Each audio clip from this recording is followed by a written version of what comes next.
کشمیر کی تاریخ کے دو ابتدائی ہیرے اسی ایک جگہ پر دفن ہو گئے۔ اس کے بعد پھر یہاں واپس مشکلات کا دور آ گیا اور پھر کفر کا زمانہ آ گیا، پھر کفر کی حکومت آ گئی چند سال تک۔ اس کے بعد وہ جو بیچ میں شمس الدین تھا وہ یہیں رہا۔ صدر الدین نے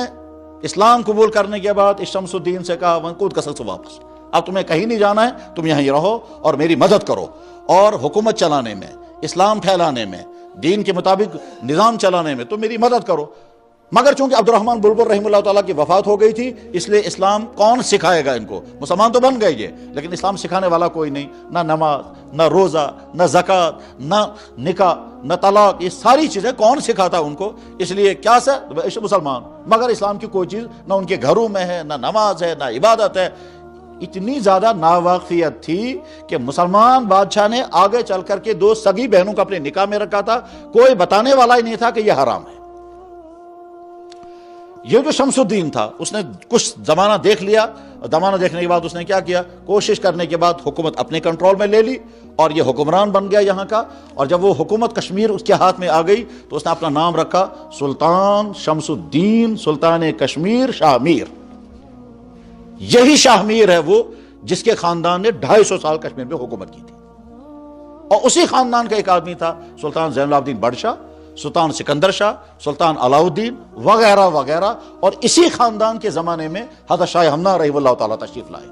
اور پھر ان کے آنے سے کشمیریوں نے دھڑا دھڑ اسلام قبول کیا، اور بالکل تھوک انداز میں پورا گاؤں آ کر کے مسلمان ہو جاتا تھا، پورا علاقہ آ کر کے مسلمان ہو جاتا تھا۔ مگر شاہ ہمنہ رحمہ اللہ تعالیٰ کی دور اندیشی اور عقل مندی یہ تھی کہ وہ سوچنے لگے جب لوگ مسلمان بنیں گے تو ہو سکتا ہے اس کو اپنا گھر چھوڑنا پڑے،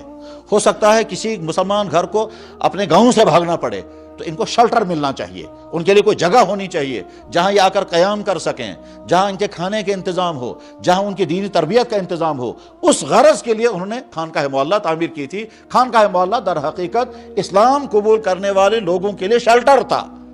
جہاں ان کی روحانی تربیت بھی ہوگی، جہاں ان کو دین بھی سکھایا جائے گا، جہاں ان کو کام بھی سکھائیں گے، جہاں ان کے رہنے کا انتظام بھی ہوگا۔ یہ تھا وہ خانقاہ، اور یہ ایک ہی جگہ نہیں، جہاں جہاں شاہ ہمدان رحمہ اللہ تعالیٰ گئے وہاں یہ اسلامک سینٹر انہوں نے قائم کیا۔ اس اسلامک سینٹر کو اس زمانے میں خانقاہ کا نام دیا گیا، ورنہ اصل میں وہ اسلامک سینٹر تھا، جیسے آج یورپ میں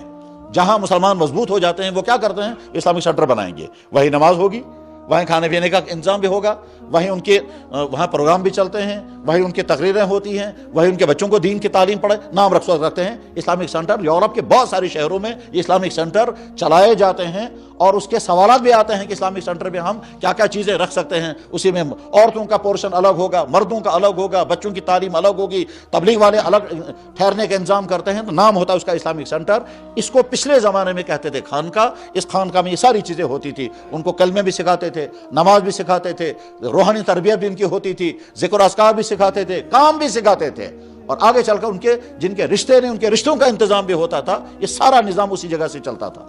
بہرحال شاہ ہمدان رحمہ اللہ تعالیٰ کے بعد اگلی تاریخ میں کشمیر کے جن بزرگوں کے بڑے احسانات ہیں کشمیر پر، انہی میں حضرت شیخ نور الدین ولی، انہی میں بابا زین الدین کشتواڑ کے رہنے والے ایک بزرگ تھے، اور وہ حضرت شیخ نور الدین ولی کے پاس آئے، اور اس زمانے میں پریشانی کھڑی ہو گئی تھی کہ کچھ زبردست صاحب علم پنڈت اسلام پر اعتراضات کرتے تھے، ان کا جواب دینا مشکل تھا، تو بابا زین الدین نے ان پنڈتوں کا جواب دیا، ان کے ساتھ وہ مناظرے کرتے تھے اور اسلام کی حقانیت کو ثابت کرتے تھے۔ تو یہ ایک پورا گروپ تھا، بابا پیام الدین، بابا نصیب الدین، بابا زین الدین، اور بھی کئی حضرات تھے۔ ان تمام حضرات کی ان قربانیوں کا نتیجہ یہ نکلا کہ اسلام یہاں پھیلا، مستحکم ہوا اور چلتا رہا، اور اس کے